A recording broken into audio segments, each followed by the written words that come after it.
नमस्कार, विद्याच रेसिपीमध्ये तुमचं सर्वांचं स्वागत आहे। हिवाळा ऋतू चालू झालेला आहे आणि गाजर बाजारामध्ये मोठ्या प्रमाणात येत आहे आणि हिवाळा ऋतूमध्ये गाजरचा हलवा प्रत्येकाच्या घरी बनवला जातो। इथे मी एका कढईमध्ये 2 स्पून तूप घेतलेले आहे। आता आपल्याला हे तूप व्यवस्थित विरघळून घ्यायचं आहे। गॅस मंद आचेवर ठेवायचा आहे। तुम्ही बघू शकता तूप छान विरघळून झालेला आहे। आता आपल्याला गाजर किसून घेतलेला गाजर ऍड करायचा आहे। इथे मी अर्धा किलो गाजर घेतलेली आहे आणि वरची साल काढून व्यवस्थित किसून घ्यायचा आहे। गाजरातला कच्चेपणा दूर होईपर्यंत आपल्याला व्यवस्थित भाजून घ्यायचा आहे आणि गाजरमध्ये पाण्याचा अंश जास्त असतो म्हणून आपल्याला व्यवस्थित भाजून घ्यायचा आहे, म्हणजे कच्चेपणा दूर निघून जाईल। तुम्ही बघू शकता इथे गाजर व्यवस्थित भाजून झालेला आहे आणि कलर सुद्धा चेंज झालेला आहे।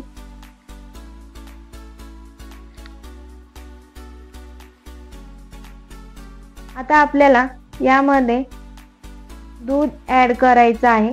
इथे मी अर्धा किलो गाजरसाठी 2 वाटी दुधाचा वापर करत आहे आणि त्याबरोबर मलाई सुद्धा मी ऍड केलेली आहे। आता आपल्याला हे मिश्रण एकजीव करून घ्यायचं आहे। सगळं व्यवस्थित आपल्याला एकजीव करून घ्यायचं आहे आणि त्यानंतर वरती झाकण ठेवून आपल्याला हे 10 ते 15 मिनिटांसाठी शिजवून घ्यायचं आहे।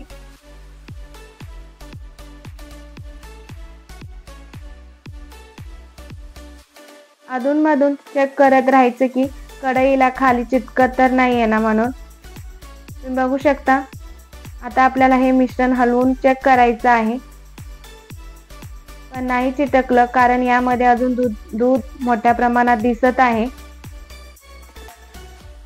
परत आपल्याला यावर झाकण ठेवून 10 मिनिटं शिजवून घ्यायचं आहे।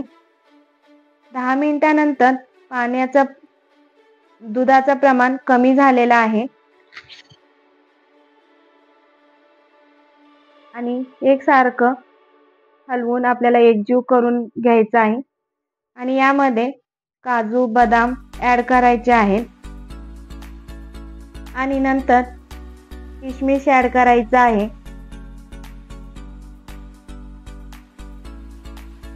त्याचबरोबर इलायची पावडर सुद्धा ऍड करायचं आहे, अरे याने टेस्ट छान येतो।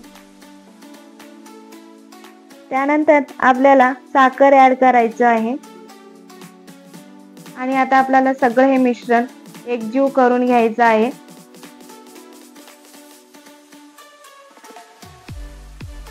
तुम्ही बघू शकता इथे साखरेचं पाणी सुटलेलं आहे। परत आपल्याला हे व्यवस्थित मिश्रण 10 मिनिटं शिजवून घ्यायचं आहे, पूर्णपणे पाणी ऑब्झर्व होईपर्यंत। तुम्ही बघू शकता इथे पाणी ऑब्झर्व होत आहे।